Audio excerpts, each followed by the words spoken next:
반갑습니다. 성주준입니다. 이번에 윤석열 대통령에 대한 탄핵 심판에서 가장 이제 우리가 분노하게 됐던 포인트가 이 오동훈이라고 하는 인간인데요. 한마디로 진짜 우리가 사회생활을 하면서도 만나기가 힘들 것 같은 무능력의 끝판왕, 무능력 그 자체가 바로 이 오동훈이라고 하는 인간입니다.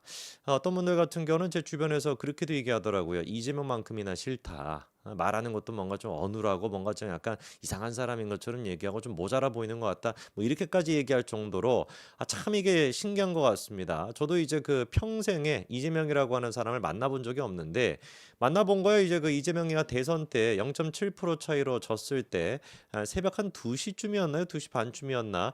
그때 이제 그 이재명이 졌다라고 하는 게 사실상 확정시 됐던 그때 너무 기뻐가지고 제가 이재명 집 앞에 찾아간 적이 있거든요. 그 앞에 가가지고만 라이브하고 이랬을 때 아마 지금 보시는 분들도 그때 같이 보셨던 분들 계실 것 같은데 그때 이제 그 시무룩했던 이재명을 처음 이제 봤지 그거 말고만 접점이라고 하는 건 없죠. 그럼에도 불구하고 어떻게 그렇게 한 사람에 대해 가지고 이렇게 싫어할 수가 있을까? 저조차도 놀라운데 이재명뿐만 아니라 오동훈이라고 하는 사람에 대해서도 제가 봤을 때는 시청하시는 많은 분들이 야 내가 지금 만나본 적도 없고 앞으로 만날 사람도 아닌데 어떻게 내가 이렇게나 사람에 대해 가지고 싫어할 수 있을까 신기하실 정도일 것 같습니다.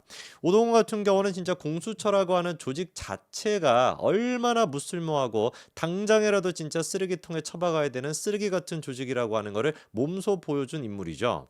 애당초 공수처라고 하는 걸 왜 만들었습니까? 그렇죠? 문재인 당시에 이제 무슨 뭐 검찰을 갖다가 뭐 어떻게 해보겠다, 검찰을 믿을 수가 없다. 그래가지고 지들이 만들어내는 게 공수처 아니었습니까? 근데 이 인간들이 진짜 무식한 게 뭐냐면 결국에는 공수처라고 하는 조직도 검찰에 들어가 있는 것인데 검찰을 컨트롤하겠다라고 공수처를 만들어냈는데 일단 전부 다 이제 검찰청법에 영향을 받지 않습니까? 근데 지들이 뭘 해놨어요? 검수완박을 해가지고 검찰의 수사권을 갖다가 다 박탈시키지 않았습니까? 그래서 내란죄라는 것 자체도 검찰이 됐거나 공수처가 됐거나 수사할 수가 없어요. 이걸 만들어낸 장본인이 민주당입니다. 그래 놓고서는 이제 와가지고 공수처 보고 수사하라고 했던 것이죠. 그리고 공수처 또한 마찬가지로 사실상 만들어지고 난 다음에 한 게 아무것도 없으니까 야 내가 뭐 다른 거는 몰라도 한 큐에 일단 이거 복권 아니냐 윤석열 대통령 내가 구속시키면 이거 복권 아니냐 우리의 존재 가능성이 드디어 지금 이제 확인이 되는 거 아니냐 드디어 내가 안 잘리겠다 싶어가지고 얼마나 생쇼를 다 했습니까? 그래가지고 체포영장을 그거를 집행을 했었을 때 너무나 깊은 나머지 와인 축하 파티까지 열었던 것이 그게 바로 공수의 모습 아니었습니까?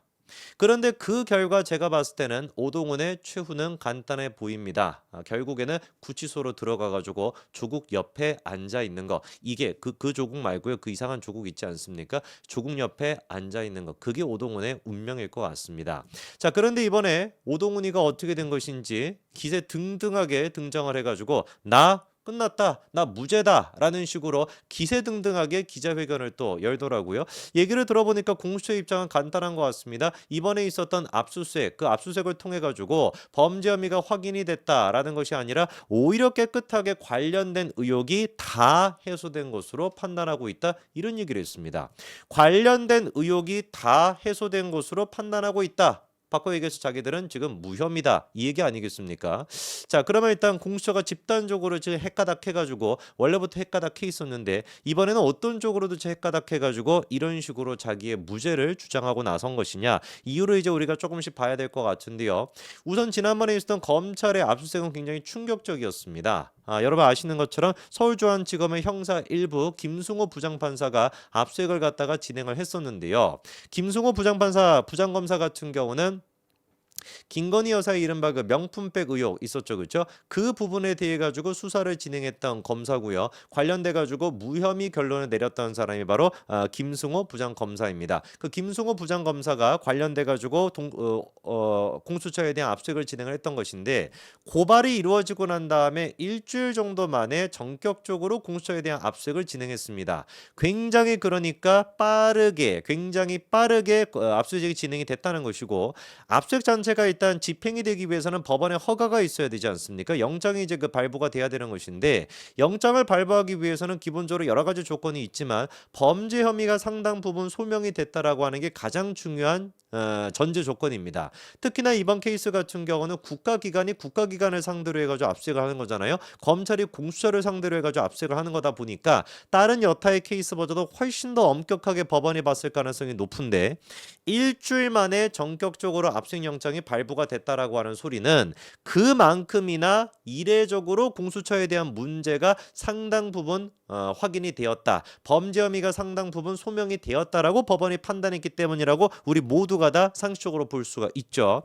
그래서 압수수색을 전격적으로 하고 거기에다 또 추가적으로 검찰 같은 경우는 오동훈을 포함한 관계자들까지도 소환 조사를 하겠다라고 하는 입장까지 보이다 보니 야 이거 진짜 끝났구나. 그래서 채널A 같은 경우는 판도라의 상자가 열렸다라는 식으로까지 이제 기사를 썼었는데 갑자기 이번에 튀어나와가지고 공수처가 야 우리 압수영장 받아가지고 압수수색 다 진행을 했는데 압수수색 해봤더니만 오히려 관련 의혹이 전부 다 해소가 됐어. 이렇게 얘기하니까 우리 입장에서는 당혹스러운 거 아닙니까? 정말 사실일까요? 공수처가 얘기하는 것처럼 정말로 압수수색을 통해 가지고 공수처의 어떤 무죄가 오동훈의 무죄가 확인이 됐다는 것일까요?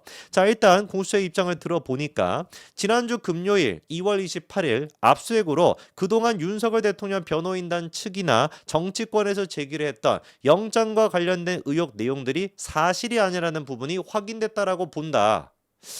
저는 근데 이거 자체가 지금 어불성설이라고 보는 게 뭐냐면 이런 얘기는 누가 해야 되는 겁니까? 수사를 받은 사람이 하는 게 아니라 수사를 한 사람이 해야 되는 얘기 아닌가요? 그렇지 않습니까? 아니 예를 들어 가지고 압수수색 그때 뭐 돈봉투와 관련돼 가지고 받았던 사람들 송영길이도 그렇고 뭐 숱한 뭐 사람들이 있지 않습니까? 싹 다 그때 압수수색 받고 난 다음에 하는 얘기가 뭐예요? 공수처랑 지금 똑같이 얘기하지 않습니까? 야 드디어 나의 어떤 무죄가 드러났다. 압수수색을 통해 가지고 나의 어떤 무죄가 드러나게 될 것이다. 법원을 통해 가지고 나의 어떤 무고함이 드러나게 될 것이다. 무죄가 어떤 드러나게 될 것이다. 맨날 그런 식으로 다 얘기하지 않습니까? 그런데 그 결과는 어떻게 끝나죠? 깜방 가 있잖아요. 영길이도 지금 이제 요즘 뭐 하는지는 모르겠지만 콩밥 드시고 계시지 않습니까? 저는 그래가지고 공수처 관계자가 압수수색을 한 사람이 아니라 그러니까 수사기관이다 보니까 우리가 이게 헷갈릴 수가 있는데 공수처 관계자 같은 경우는 수사를 당한 입장입니다. 피의자 아닙니까? 피의자. 오동훈이 또한 마찬가지로 피의자로 입건이 돼 있거든요. 피의자가 압수수색을 당하고 난 뒤에 나는 무죄요. 나는 공수처를 내가 지금 이제 압수수색을 당해봤더니만 나의 무죄가 드러났어요. 라고 얘기하는 게 과연 의미가 있는가? 그래서 이거를 가지고 지금 무슨 뭐 기사가 쏟아져 나오면서 공수처가 무죄다, 뭐 오동훈 같은 경우도 무죄다라고 하는 식의 기사가 나오는데 그게 도대체 무슨 의미가 있는가? 실제로 제가 확인을 해보니까 혼자만의 주장입니다. 공수처 혼자만의 주장이에요. 한 톨이라도 한 줄이라도 검찰, 즉 수사를 했던 주체가 우리가 수사를 해봤더니만 영장과 관련된 부분들에 있어가지고 공수처 혐의가 입증이 됐다라든지 이런 얘기가 안 나왔다면 모르겠는데 아무도 그런 얘기가 지금 없거든요. 뭐 검찰이 이제 수사를 하고서 야 드디어 이제 공수처에 대해 가지고 우리가 혐의를 벗었습니다. 공처를 우리가 압수수색해봤더니만 관련된 혐의가 없다라는 게 확인이 됐습니다. 한 줄이라도 한 톨이라도 그런 얘기가 있었으면은 우리가 좀 다르게 생각할 수가 있겠지만 그런 얘기는 아무것도 없이 그냥 피의자에 불과한 우리가 입장을 좀 정확하게 규정을 해줘야 될 것 같아요. 공수처가 아닙니다. 피의자입니다. 피의자. 오동훈이 아닙니다. 피의자입니다. 피의자. 범죄 혐의 피의자입니다. 이 피의자가 뭐라고 짓거리든지 간에 그게 무슨 의미가 있겠습니까? 공수처장으로서 지금 얘기하는 것이 아니라 공수처 관계자로서 얘기하는 것이 아니라 하나의 그냥 범죄 피의자로서 아무 소리나 짓거리고 있는 것인데 뭐가 그게 그렇게 큰 의미가 있을까요? 저는 그런 생각이 들더라고요. 자, 그래가지고 검찰은 지금 어떤 입장을 보이고 있느냐? 제가 봤을 때 공수처와는 180도 다른 입장을 오히려 보여주고 있습니다. 사실관계 확인이 필요하다라고 하는 입장이 오히려 검찰의 입장이거든요. 공수처 관계자들까지도 그래가지고 소환을 검토할 전망이다라는 얘기가 3월 4일 날까지도 똑같이 지금 나오고 있습니다. 자, 그래가지고 이번에 고발이 됐던 당사자, 공수처 관계자 가운데 실무자 들어가 있는 것뿐만 아니라 오동훈 또한 마찬가지로 어디에 들어가 있다라는 거예요? 소환 지금 대상자에 들어가 있다라는 것이죠. 자, 그래서 압수수색을 통해 가지고 아까도 말씀을 드렸던 것처럼 이게 지금 다른 것도 아니고 공수처에 대한 압수수색입니다. 근데 그게 영장이 발부가 됐다는 거. 일주일이라고 하는 이렇게 짧은 시간 동안 이례적으로 영장이 발부가 됐다라는 거. 이미 제가 봤을 때는 공수처의 꿈과는 다르게 수사기관도 법원도 범죄 혐의가 오동훈의 범죄 혐의가 이미 상당 부분 확인이 됐다라고 보는 것 같습니다. 지들 꿈이야 개꿈이니까 마음대로 꾸시라고 하고요. 공수처장으로서 오동훈에는 얼마 안가 그냥 조국의 깜빵 동기로서 신분이 바뀌게 될 것 같습니다. 여기까지 말씀드리겠습니다. 감사합니다.